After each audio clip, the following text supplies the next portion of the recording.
وہ صوفیاء ہیں نا اللہ کے نیک بندے جو ساری زندگی تڑپتے رہے کہ کبھی یہ حقیقت منتظر نظر آنا لباس مجاز میں، کبھی مالک ایک دفعہ کبھی تیرا جلوہ ملے، کبھی یہ حقیقت منتظر نظر آنا لباس مجاز میں۔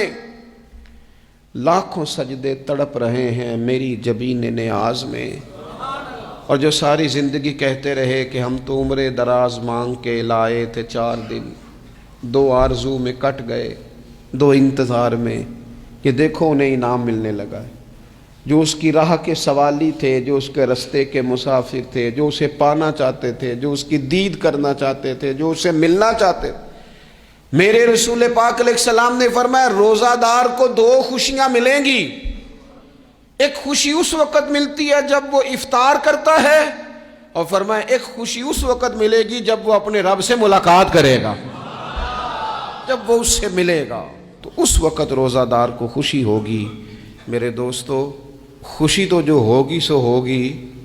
لیکن یہ لفظ بڑے حسین نہیں کہ روزہ دار کی رب سے ملاقات ہوگی، یہی لفظ بڑے باکمال نہیں۔ ایک روایت میں تو یہ ہے نا کہ روزہ میرے لیے ہے، میں اس کی جزا دوں گا، اور ایک روایت میں یہ ہے کہ روزہ میرے لیے ہے اور رب فرماتا ہے میں خود روزے کی جزا ہوں، یعنی باقی نیکیوں پر ثواب ملے گا، روزہ رکھنے والے کو رب رحمان ملے گا۔